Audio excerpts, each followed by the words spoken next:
Hello everyone, very good afternoon. Welcome to the Thought Tree.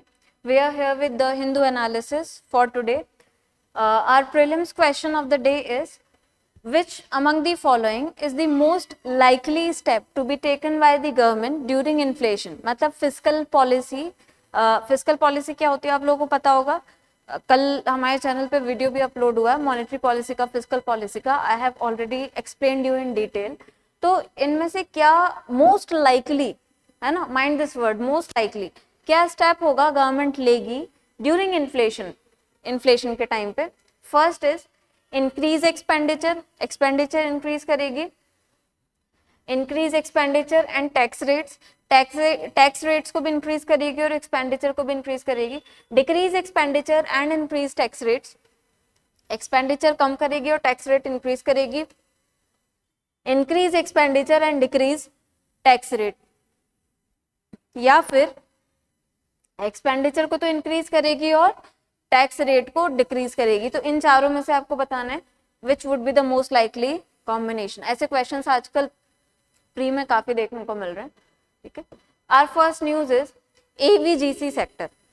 AVGC sector जैसे आप लोगों को पता होगा स्किल्स वाला सेक्टर जो है, और नए नए सेक्टर्स अभी डेवलप हो रहे हैं, सिर्फ इंडियन इकोनॉमी में ही नहीं, world wide. Okay, world wide develop हो रहा है. So AVGC sector is also one of the vibrant sectors which is fast growing, right? AVGC का मतलब क्या है? A stands for animation, V stands for visual effects, G stands for gaming and C stands for comics. ठीक है, तो आप सबको पता होगा animation, visual effect, gaming and comics, ये सब अभी बहुत डेवलप हो रहे हैं, है ना. This is a vibrant growing sector, very fast growing sector. तो यहाँ पर न्यूज इसलिए है क्योंकि आपको ये जानना है कि इन सेक्टर्स की डिमांड क्यों है. आप लोग देख रहे हो ऑनलाइन गेमिंग बहुत चल रही है, ठीक है, तो गेमिंग सेक्टर डेवलप हो रहा है. कॉमिक्स, विजुअल इफेक्ट्स, सब कुछ ऑनलाइन हो रहा है. आजकल ओटीटी प्लेटफॉर्म भी आ गया है और अपनी एनिमेशंस भी बना रहे हैं लोग, यूट्यूब पे भी कर रहे हैं कुछ कुछ काम. तो एनिमेशन भी ग्रो कर रहा है, विजुअल इफेक्ट भी ग्रो कर रहा है. गेमिंग एंड कॉमिक्स तो शुरू से है ही. तो this sector is a fast growing sector, इसमें काफी स्कोप है. एंड न्यूज क्या आई है? न्यूज ये आई है कि जो कंसर्न मिनिस्ट्री है, मिनिस्ट्री ने बोला है it could become the content creation factory of the world. समझ रहे हो इसका क्या इंपॉर्टेंस है कि मिनिस्ट्री का ये स्टेटमेंट आया है that this sector could be the content creating factory of the world. World में, सिर्फ इंडिया में ही नहीं, कंटेंट क्रिएशन की फैक्ट्री बन सकती है. अभी कंटेंट बहुत क्रिएट हो रहा है, आपने देखा होगा यूट्यूब पे भी क्रिएट हो रहा है, मूवीज के थ्रू भी क्रिएट हो रहा है ना. तो कंटेंट क्रिएशन का जो ये दौर चल रहा है, आप इसको एक एरा कह सकते हो, एरा ऑफ कंटेंट क्रिएशन.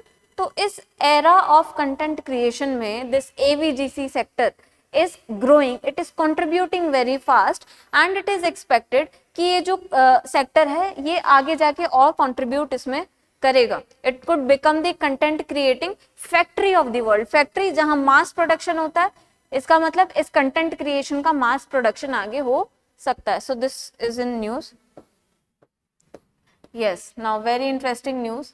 एक प्ली फाइल की गई है, प्ली पेटिशन किसी ने फाइल की है कि फंडामेंटल ड्यूटीज को सबको एनफोर्सेबल बनाया जाए. आपने देखा होगा आर्टिकल 51 क्लॉज ए, ठीक है, फंडामेंटल ड्यूटीज. इंडिया में फंडामेंटल ड्यूटीज क्या कोर्ट्स में एनफोर्सेबल नहीं है ना, लेकिन गवर्नमेंट लॉ बनाती है. फ्लैग से रिलेटेड भी है लॉ, कुछ ऐसे भी नेशनल फ्लैग से रिलेटेड आपको रिस्पेक्ट करना है, उसके भी लॉज हैं. तो पार्लियामेंट लॉ बनाती है, ऐसा नहीं, पार्लियामेंट लॉ बना के एनफोर्स कर सकते हैं, लेकिन डायरेक्ट आप कोर्ट में नहीं जा सकते, है ना, वो सिर्फ फंडामेंटल राइट्स के लिए अवेलेबल है. तो प्ली यहाँ पर क्या आई है कि फंडामेंटल राइट्स की तरह फंडामेंटल ड्यूटीज को भी एनफोर्सिएबल बनाया जाए. अब ये डिबेटेबल है आपके लिए. यहाँ फंडामेंटल ड्यूटीज अब इंपॉर्टेंट हो जाती हैं, प्री में आ सकता है, मेंस में आ सकता है, क्योंकि ऐसी कोई प्ली आई है ना. तो fundamental duties must be enforced through comprehensive and well defined laws, कि लॉज बनाए जाएं प्रॉपर, यानी हर फंडामेंटल ड्यूटी का लॉ बनाया जाए. जैसे फंडामेंटल ड्यूटी है कि पेरेंट्स की ड्यूटी है कि वो अपने चिल्ड्रन को, और स्टेट की ड्यूटी है कि वो चिल्ड्रन को from 6 to 14 years of age free education provide कराएं, है ना. तो उसके लिए भी लॉ है, you have right to education. ऐसे नेशनल फ्लैग से रिलेटेड भी लॉ है. तो ऐसा नहीं है कि लॉ बने नहीं है, अभी तक लॉ बने हुए हैं. तो डिमांड ये हो रही है कि जितनी फंडामेंटल ड्यूटीज हैं, हर फंडामेंटल ड्यूटी को पार्लियामेंट्री लॉ के थ्रू एनफोर्स किया जाए. Okay, well defined laws. Then we have article 51A. Fundamental duties आते ही आपको ये ध्यान में आना चाहिए कि आर्टिकल 51A में है. देन हमने कहाँ से लिए फंडामेंटल ड्यूटीज? यूएसएसआर से. ठीक है, सोवियत यूनियन से, यूएसएसआर से हमने फंडामेंटल ड्यूटीज लिए. अब ये बहुत ही डिबेटेबल है. आपको इस पे आपका जो भी ग्रुप हो, आप बैठना, आपस में आपको ये डिस्कस करना है कि क्या ये एनफोर्सेबल होने चाहिए, क्या फंडामेंटल राइट्स की तरह डायरेक्टली एनफोर्सेबल, जुडिशियली एनफोर्सेबल बना दिया जाए फंडामेंटल ड्यूटीज को. अगर बना दी जाए तो क्या उसके कुछ रेपरकशंस भी हो सकते हैं या सिर्फ फायदे ही हैं? अब फंडामेंटल ड्यूटीज क्या है? राइट्स आप डिमांड करते हो. अच्छा, यहाँ पर एक और चीज हाईलाइट होती है कि right and duty they go hand in hand. ठीक है, right and duty go hand in hand. ऐसा नहीं होता कि सिर्फ आप अपना राइट ही डिमांड करो और आपकी कोई ड्यूटी नहीं है. ठीक है, तो राइट्स एंड ड्यूटीज, अगर राइट्स एनफोर्सेबल हैं, अगर राइट्स एनफोर्सेबल हैं तो ड्यूटीज एनफोर्सेबल क्यों नहीं है? ठीक है, आपका फंडामेंटल राइट है एडुकेशन, तो ड्यूटी भी होनी चाहिए एनफोर्सेबल. ड्यूटी पेरेंट्स की, ड्यूटी स्टेट की. ठीक है, आप ये डिमांड करते हो कि हमको राइट टू गुड एनवायरनमेंट चाहिए. ठीक है, राइट टू गुड एनवायरनमेंट आप डिमांड करते हो तो आपकी ड्यूटी बनती है, नहीं बनती?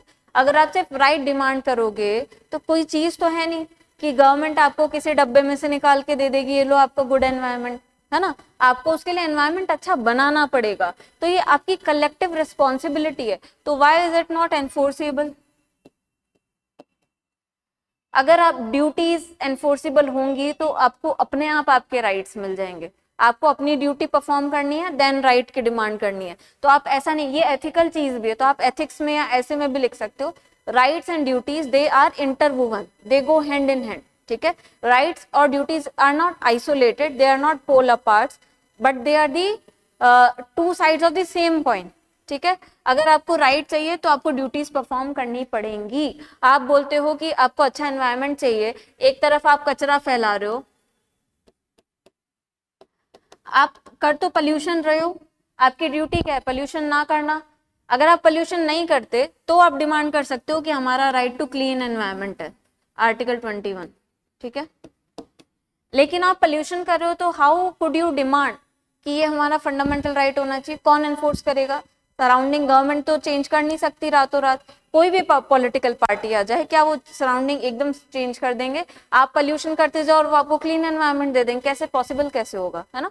तो ये हमेशा ध्यान रखना, right and duties are interwoven, they go hand in hand.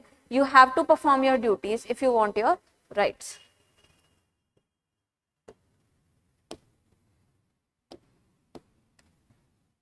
Article 51 clause A and USSR से हमने ड्यूटीज का लिया था. अच्छा, आपको पता होना चाहिए कि कौन कौन सा प्रोविजन हमने कौन सी कंट्री के कॉन्स्टिट्यूशन से लिया है.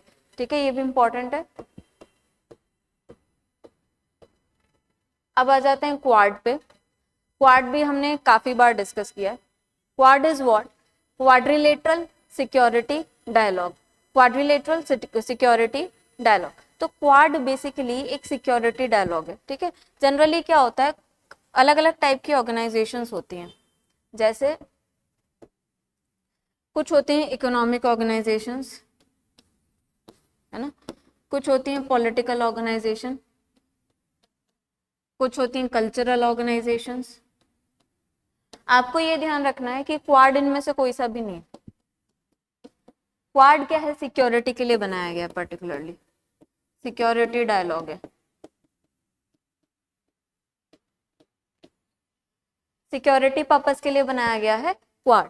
अब क्वाड क्यों नाम रखा है? क्वाड बहुत इंपॉर्टेंट है, काफी बार से न्यूज में है, ये लगातार न्यूज में, अभी यही एक ऑर्गेनाइजेशन है, तो ये आपके लिए बहुत इंपॉर्टेंट है. क्वाड, क्वाड क्या होता है? जिसके 4 एंड होते हैं. ठीक है, तो इसमें भी 4 एंड है. 4 एंड कौन से? US, Japan, India, Australia.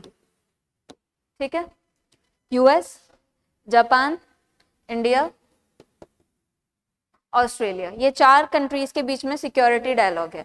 अब ये क्यों बनाया गया? बेसिकली पैसिफिक ओशन में आपकी मैरीटाइम सिक्योरिटी को इंश्योर करने के लिए और पैसिफिक ओशन में इंडिया के राइज को सपोर्ट करने के लिए, है ना। मैप देखते हैं हम एक बार यहाँ पे।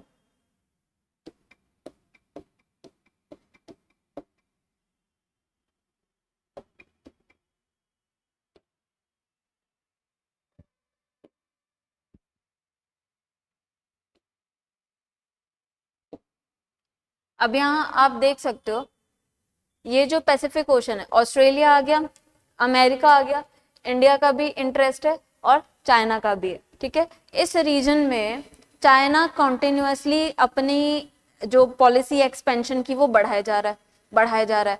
चाइना आर्टिफिशियल आइलैंड्स बना रहा है ताकि आर्टिफिशियल आइलैंड्स पे अपने मिलिट्री बेस कैंप्स बना सके और ज्यादा से ज्यादा मैरीटाइम एरिया को अपने कंट्रोल में कर सके। अब ये सब क्यों करता है कोई भी कंट्री? इकोनॉमिक रिसोर्सेज के लिए।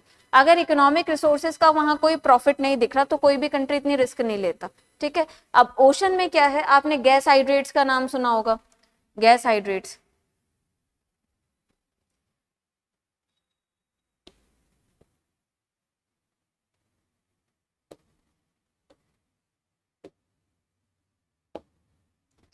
गैस हाइड्रेट्स सुने? गैस हाइड्रेट्स, ठीक है।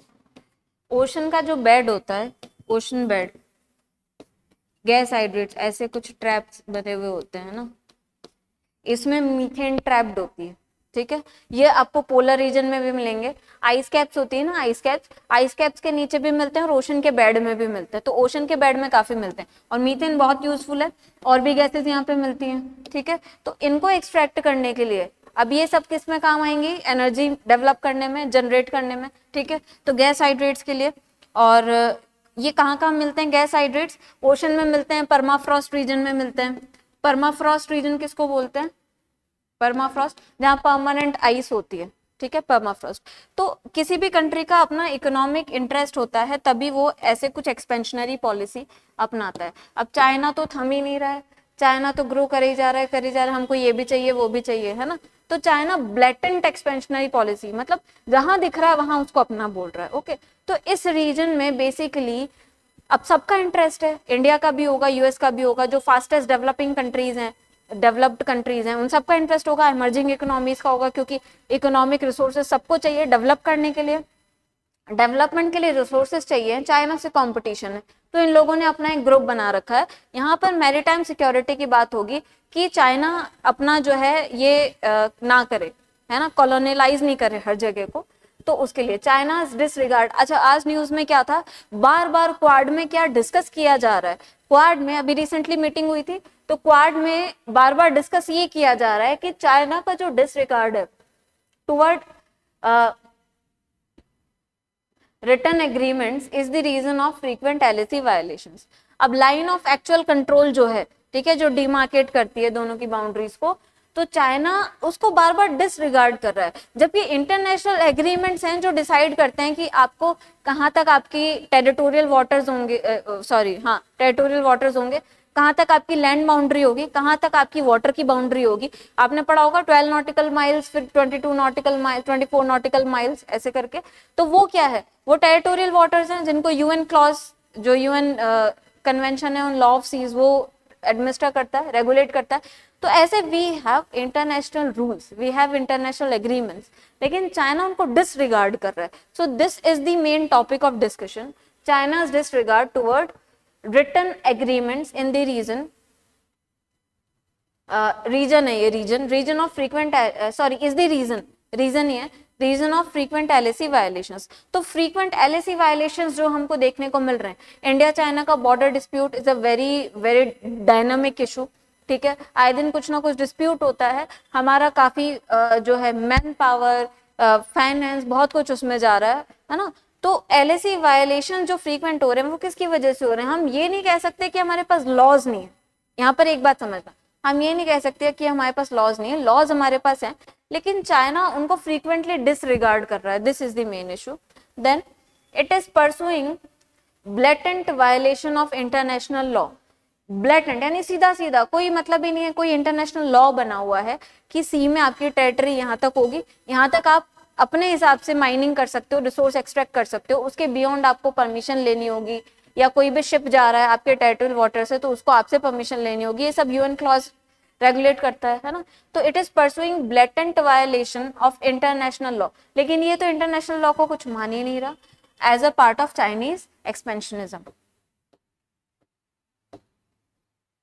Then we have this news, Russia to recognize some rebel regions। अब रशिया यूक्रेन के कुछ रिबेल रीजन्स को जो इंडिपेंडेंट होना चाहते हैं उनको रिकॉग्नाइज करेगा, ये न्यूज आई है। ठीक है, क्या होता है वो हम आगे देखेंगे, लेकिन आपको पता है कि रशिया और यूक्रेन का क्या सीन चल रहा है।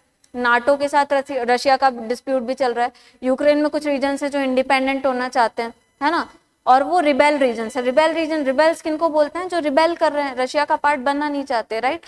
तो यूक्रेन में रशिया के इकोनॉमिक इंटरेस्ट हैं, खासकर वो सी पोर्ट वाला, उन इंटरेस्ट की वजह से रशिया चाहता नहीं है कि डिसइंटीग्रेट हो जाए, वो अपने अंडर में कंट्रोल में लेना चाहता है। यूक्रेन चाहता है, कुछ रीजन्स हैं, एक दो रीजन्स जो इंडिपेंडेंट होने की डिमांड कर रहे हैं कि हम इंडिपेंडेंट हो जाएं, और नाटो का भी मेंबर बनना चाहता है यूक्रेन, ठीक है। लेकिन नाटो उसको ले रहा है, लेकिन रशिया बोल रहा है नाटो को कि आप यूक्रेन को मत अपना मेंबर बनाओ। क्यों?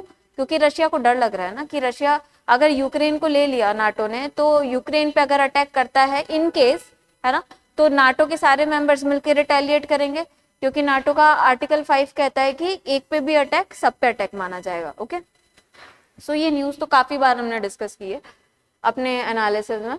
सो दिस इज द इशू। अब आज एक नया डेवलपमेंट आया है कि रशिया जो है वो अपने रिबेल रीजन्स को कुछ को आइडेंटिफाई करेगा, हाँ कि ठीक है आप इंडिपेंडेंट हो सकते हो। अब इससे रिलेटेड एक प्रोटोकॉल भी है यहाँ पर जो आपको पता होना चाहिए कि अगर ये नाम आ जाए प्रीलिम्स में तो यू कैन रिलेट कि it is related to what. तो Minsk protocol, MINSK, Minsk protocol is what. ये एक एग्रीमेंट है which seeks to end Donbas region of Ukraine war, ठीक है, and war in Donbas region of Ukraine. तो basically ये जो रिबेल रीजन्स हैं, जिन रीजन्स की हम बात कर रहे हैं, ये रीजन्स हैं एक दो रीजन्स, उनमें से एक का नाम है डॉनबास रीजन, ठीक है। उनमें से एक का नाम क्या है? एक का नाम है डॉनबास रीजन। ये जो डॉनबास रीजन है यूक्रेन का, ये भी इंडिपेंडेंट चाहता है, रिबेल ग्रुप है, रिबेल कर रहा है ना, अपने आप को अलग से बनाना चाहते हैं। तो ये एग्रीमेंट है जो यहाँ पर वॉर को खत्म करता है, यानी वॉर नहीं होगा, ये इस एग्रीमेंट से डिसाइड हुआ था। तो मिन्स्क प्रोटोकॉल न्यूज में है, आपके लिए इसकी बहुत ज्यादा डिटेल में नहीं जाना, क्योंकि यूक्रेन का कोई प्रोटोकॉल है जो उसमें वॉर को एंड कर रहा है, so that is not so important, लेकिन आपको पता होना चाहिए because this news is in news, है ना। तो Minsk protocol is related to what? It is an agreement which ends war in Donbas region, ठीक है, Minsk protocol. News as such यही इंपॉर्टेंट थी। क्वेश्चन डिस्कस कर लेते हैं अपन। क्वेश्चन क्या? क्वेश्चन ये था कि इन्फ्लेशन के टाइम पे which is the most likely step to be taken, है ना। इसको देखते हैं क्या होगा इसका आंसर। आई होप आप सबने किया होगा। ये एप्लीकेशन बेस्ड क्वेश्चंस जो हैं खासकर, इनमें आपको दिक्कत नहीं होनी चाहिए, क्योंकि एप्लीकेशन बेस्ड क्वेश्चन समझोगे तभी कर पाओगे, याद करने से नहीं होगा, है ना। गवर्नमेंट एक्सपेंडिचर को हम G लिखते हैं और टैक्सेस को T। Now situation is inflation. Inflation में पूछा है आपसे कि इन्फ्लेशन है तो गवर्नमेंट क्या करेगी? Increase expenditure. अच्छा, पहली बात तो आपको ये देखना है, इन्फ्लेशन है तो इन्फ्लेशन में टारगेट क्या होगा? मनी सप्लाई कम करना होगा, बढ़ाना होगा? कम करना है, ठीक है, क्योंकि वो बढ़ी हुई है इसीलिए इन्फ्लेशन है, उसको कम करना है उस लेवल से, इन्फ्लेशन को कंट्रोल करने के लिए। अब गवर्नमेंट अगर एक्सपेंडिचर यानी G को बढ़ा देती है तो इससे तो और मनी सप्लाई बढ़ जाएगी, क्योंकि इकोनॉमिक एक्टिविटीज जनरेट होंगी, है ना, लोग काम करेंगे, पैसा बढ़ेगा। तो ये तो बिल्कुल गलत स्टेप है क्लियरली, ठीक है, तो G बढ़ेगा नहीं। डिक्रीज एक्सपेंडिचर, ये तो ठीक था यहाँ तक कि एक्सपेंडिचर को डिक्रीज कर दो, इसको डिक्रीज कर दो, लेकिन क्या टैक्स रेट को भी डिक्रीज कर दो? बताओ, decrease expenditure and tax rate.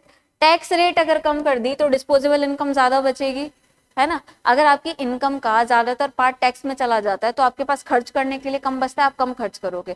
अगर टैक्स रेट कम कर दी जाती है तो आपकी इनकम का कम पार्ट अब जा रहा है टैक्स में, ज्यादा पार्ट आपके पास बचेगा खर्च करने को, आप खर्च ज्यादा करोगे, मनी सप्लाई बढ़ेगी। सो ये इंक्रीज होना चाहिए था, आइडियली डिक्रीज नहीं होना चाहिए। तो यहाँ तक तो सही था, लेकिन इसकी वजह से ये स्टेटमेंट गलत हो गया। Third is decrease expenditure and increase tax rates, बिल्कुल सही है। मनी सप्लाई कम करनी है, गवर्नमेंट एक्सपेंडिचर कम करे और टैक्स रेट्स बढ़ा दे, increase tax rates. Tax rate बढ़ाने से क्या होगा, जो डिस्पोजेबल इनकम है वो कम बचेगी, कम खर्च करोगी, मनी सप्लाई कम होगी. Increase expenditure no and decrease tax rates no. So answer would be C. ठीक है, सी आपका आंसर होगा. अच्छा, ये फिस्कल पॉलिसी के स्टेंसेस क्या क्या होते हैं, किस सिचुएशन में क्या डिसीजन लिए जाएंगे, मॉनेटरी पॉलिसी के इंस्ट्रूमेंट्स टूल्स क्या डिसीजन लिए जाएंगे, सब हमने डिस्कस किया हुआ है अच्छे से. एप्लीकेशन बेस्ड क्वेश्चंस होते हैं, इनमें आपको कोई कंफ्यूजन नहीं होना चाहिए, क्योंकि ये रटने से नहीं सॉल्व होंगे, समझने से ही होंगे. तो आपको समझना है फिस्कल पॉलिसी क्या करती है, मॉनेटरी पॉलिसी क्या करती है, इन्फ्लेशन और डिफ्लेशन दोनों टाइप की सिचुएशन में किस पॉलिसी में क्या क्या डिसीजन लिए जाने चाहिए, है ना. तो ये वैसे भी आपको समझ होनी चाहिए. अगर आप एडमिनिस्ट्रेटर बनते हो तो आप रेवेन्यू सर्विसेज में भी जाते हो, आप फाइनेंस मिनिस्ट्री में भी जाते हो, तो आपको भी डिसीजंस लेने होंगे ना. तो फिस्कल पॉलिसी आपको पता होनी चाहिए. ठीक है, monetary policy and fiscal policy very very important aspect. और प्री में ऐसे डायरेक्ट क्वेश्चंस मिल जाएंगे एप्लीकेशन बेस्ड कि इन्फ्लेशन या डिफ्लेशन के टाइम पे क्या क्या मोस्ट लाइकली स्टेप है, या तो मॉनेटरी पॉलिसी होगा तो आरबीआई क्या करेगा, और फिस्कल पॉलिसी होगा तो गवर्नमेंट क्या करेगी, है ना. That is it for analysis part. Then our economic surveys, each chapter free detail analysis is available on the channel. तो अगर आप नए हो तो सब्सक्राइब कीजिए प्लीज चैनल को, आपको सारे चैप्टर्स का इकोनॉमिक सर्वे का डिटेल एनालिसिस मिल जाएगा वहाँ पे. आई होप आप सबको समझ आ रहा होगा, एनालिसिस पसंद आ रहा होगा. If you are liking it please like, share and subscribe. Thank you, have a great day. Thank you.